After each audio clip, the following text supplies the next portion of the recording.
Ézéchiel, chapitre 33. La parole de l'Éternel me fut adressée en ces mots. Fils de l'homme, parle aux enfants de ton peuple, et dis-leur.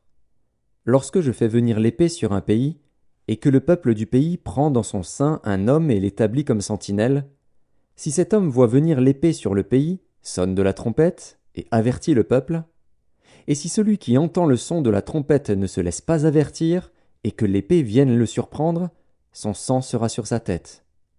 Il a entendu le son de la trompette, et il ne s'est pas laissé avertir, son sang sera sur lui. S'il se laisse avertir, il sauvera son âme. Si la sentinelle voit venir l'épée et ne sonne pas de la trompette, si le peuple n'est pas averti, et que l'épée vienne enlever à quelqu'un la vie, celui-ci périra à cause de son iniquité, mais je redemanderai son sang à la sentinelle. Et toi, fils de l'homme, je t'ai établi comme sentinelle sur la maison d'Israël. Tu dois écouter la parole qui sort de ma bouche, et les avertir de ma part. Quand je dis aux méchants, « Méchant, tu mourras », si tu ne parles pas pour détourner le méchant de sa voie, ce méchant mourra dans son iniquité, et je te redemanderai son sang. Mais si tu avertis le méchant pour le détourner de sa voie, et qu'il ne s'en détourne pas, il mourra dans son iniquité, et toi tu sauveras ton âme. Et toi, fils de l'homme, dis à la maison d'Israël, vous dites, nos transgressions et nos péchés sont sur nous, et c'est à cause d'eux que nous sommes frappés de langueur. Comment pourrions-nous vivre? Dis-leur, je suis vivant, dit le Seigneur, l'Éternel. Ce que je désire, ce n'est pas que le méchant meure, c'est qu'il change de conduite et qu'il vive. Revenez, revenez de votre mauvaise voie. Et pourquoi mourriez-vous, maison d'Israël?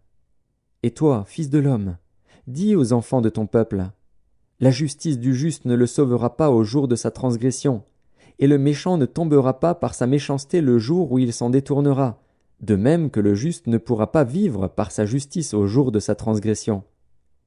Lorsque je dis au juste qu'il vivra, s'il se confie dans sa justice et commet l'iniquité, toute sa justice sera oubliée, et il mourra à cause de l'iniquité qu'il a commise. Lorsque je dis au méchant, tu mourras.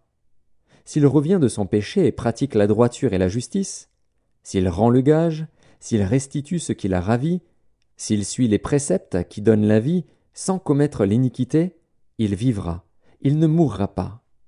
Tous les péchés qu'il a commis seront oubliés. Il pratique la droiture et la justice, il vivra. Les enfants de ton peuple disent, la voie du Seigneur n'est pas droite. C'est leur voie qui n'est pas droite. Si le juste se détourne de sa justice et commet l'iniquité, il mourra à cause de cela.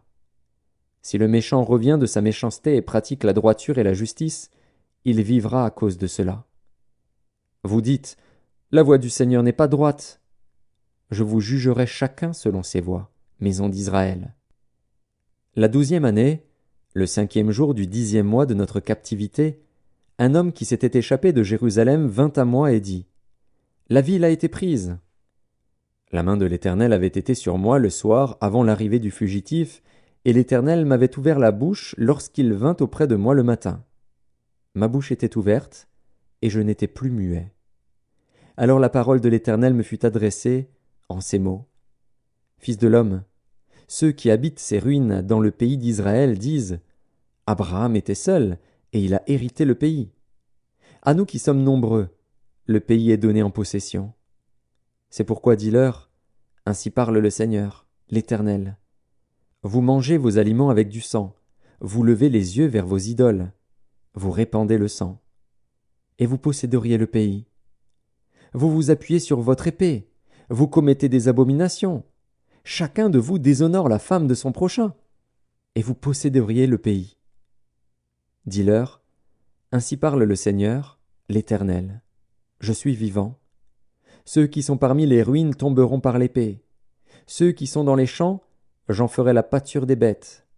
Et ceux qui sont dans les forts et dans les cavernes mourront par la peste. Je réduirai le pays en solitude et en désert. L'orgueil de sa force prendra fin. Les montagnes d'Israël seront désolées, personne n'y passera. Et ils sauront que je suis l'Éternel, quand je réduirai le pays en solitude et en désert, à cause de toutes les abominations qu'ils ont commises. Et toi, fils de l'homme, les enfants de ton peuple s'entretiennent de toi près des murs et aux portes des maisons, et ils se disent l'un à l'autre, chacun à son frère. Venez donc, et écoutez quelle est la parole qui est procédée de l'Éternel. Et ils se rendent en foule auprès de toi, et mon peuple s'assied devant toi. Ils écoutent tes paroles, mais ils ne les mettent point en pratique, car leur bouche en fait un sujet de moquerie, et leur cœur se livre à la cupidité. Voici, tu es pour eux comme un chanteur agréable, possédant une belle voix, et habile dans la musique. Ils écoutent tes paroles, mais ils ne les mettent point en pratique. Quand ces choses arriveront, et voici, elles arrivent, ils sauront qu'il y avait un prophète au milieu d'eux.